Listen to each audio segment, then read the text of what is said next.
last night. And one of the names that came up now is Trey Hendrickson about what the Ravens' potential future could be with them, just hypothetically. Ian, 2 minutes ago, you tweeted it. You guys are both all over it. Ian and then Tom, I want to hear the latest breaking news. Go ahead. It is not hypothetical. It is real. The Baltimore Ravens have agreed to terms with Trey Hendrickson on a 4-year, $112 million deal. This is something that Hendrickson has been holding out for, this kind of money on a multi-year deal, the kind of security that he's wanted, the kind that a top edge can make. And he now lands with the Baltimore Ravens. Perhaps you've heard the Ravens had an agreement with Max Crosby on a trade to bring in one of the top edge rushers in the NFL while also giving up 2 first-round picks. That trade is now off. The Baltimore Ravens worked incredibly quickly to get in the mix, Tom, for Trey Hendrickson. Crosby out, Hendrickson in. They solidify the edge with a huge payday, and Hendrickson himself lands in an absolutely perfect spot. So let's make the natural connections here of how all the dots fit together. The Ravens told the Raiders this was a medical decision to call off the Max Crosby trade based upon his knee. Baltimore has not commented publicly on that decision. I would certainly anticipate if and when they do, they will pin it strictly as a medical decision. However, signing Trey Hendrickson to a 4-year, $112 million deal 13 hours after the trade was called off will do very little to quiet some of the questions within the league about what the other circumstances were that led to the Crosby deal falling through. So for Trey Hendrickson, this is a windfall. As Ian said, this was the type of deal that he was hoping to get. The one that he wanted the past couple of years in Cincinnati when they were not willing to make a big money, multi-year commitment despite consecutive seasons with 17-plus sacks. Last year, Hendrickson dealt with an injury. He is also coming off of surgery, so let's see exactly what the physical holds when he is allowed to take one with the Ravens after 4 p.m. Eastern time today. But barring another surprise, Hendrickson gets paid. The top free agent pass rusher is now off the market. For the Raiders, they now have Max Crosby's contract back on the books. They may have to adjust some things, delay some things, change the timeline of when they are doing some of the many hundreds of millions of dollars they committed in new contracts to make sure they are cap compliant, because the new league year begins at 4 p.m. Eastern time today. They need to have the cap in order by tomorrow.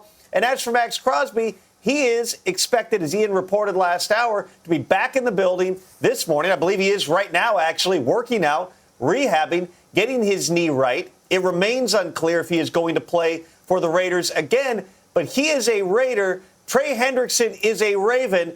Up is down. Cold is hot. The sun is dark, Kyle. The entire NFL has been turned on its head, and we are just getting started with all the fallout from this with Max Crosby. We have our 2 pros/ex-pros who are being incredibly patient. We wake you guys up at 1 a.m. to talk about football, and you've got to sit here and wait for the insiders. But they do have the news. Kabinda, Shelby, please tell us your thoughts. Trey Hendrickson is a Raven. Max Crosby is a Raider. Take it anywhere you want. Wow. Look. If you're the Ravens, you got to feel a little bit like Dak Prescott. I mean, you had a beautiful wedding planned in Italy. Us, the fans, everybody in the room, we were all invited to this wedding. And then Dak found out that his wife had a torn meniscus and started to feel like, man, what if my kids are going to be injury prone because my wife had a torn meniscus? Sounds like BS, right? That's exactly what it is at the end of the day. It is BS. And what it looks like to me is that the Ravens felt like because we're losing so much players, we lost our center, we're losing players here, we lost Isaiah Likely, our best tight end. Man, are we going to have enough money to be able to get players here and to be able to shore up the offensive line and be able to – are we going to be able to bet the house? Is this marriage worth the house? And it just seems like at the end of the day, all we're going to hear from the Ravens is that it was a medical issue. But what really happened behind the scenes, let's call a spade, is that the Ravens at the end of the day got cold feet and changed their mind. Man, this is the complete example of buyer's remorse. You traded for a Max Crosby, 2 first-round picks. You went and looked at his knee. You knew he had meniscus surgery. We knew this. This is nothing new. But then you saw, like like Kabinda said, you lost your center. You're losing players, and then Trey Hendrickson is still sitting on the market right there for the same price you could give a Max Crosby, but with 2 less first-round picks. It seems like the NFL is going to have to find a way to deal with these tampering period deals where once we say it's not finalized until a certain time, you're going to see a lot of teams, a lot of players now kind of cautious about doing any of these deals now. It sets a nasty precedent to what really the Ravens just did. And we'll see exactly how it really ripples through the NFL.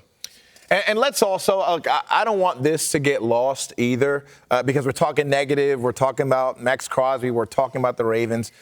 Trey Hendrickson just signed a 4-year, $112 million contract. So let's talk about the positive as well, because this is a dude that has gone through a lot of BS as well with his organization. Let's talk about the timeline, right? March 2021, Hendrickson signed a 4-year, $60 million deal with the Bengals, right?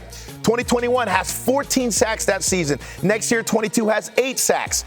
2023, they come back and they signed him to just a 1-year, $21 million deal. He wanted long-term, and he wanted security in Cincinnati. They refused year after year to give it to him. 2024 has 17 and a half sacks. He comes back and he requests a trade. He requests a trade and says, you guys don't want to hold me down? Look what I'm doing. I need security too. I need long-term. Another year, another 17 and a half sacks. Then we saw the hold in 2025, which ends up, he has a 4-sack season last year because he only played in 7 games. He ends up getting hurt, has surgery, core muscle surgery. Hopefully he will be okay. So let's not hold our breath on this either, because Trey Hendrickson as well had surgery, and we saw how the other deal with another player who had surgery went down. So let's not all believe everything just yet. Let's not hold our breath, okay? But at the end of the day, let's be happy for Trey Hendrickson because he finally and most definitely well-deserved got the long-term security and extension that he's deserved for quite some time. Poetic words, Kabinda. If there's anything more apropos for today, then let's not all believe everything just yet. Well, I believe this. I'm excited for the Trey Hendrickson Ravens to play against the Bengals next year. I wish that the Max Crosby Raiders were playing against the Ravens next year. They're not.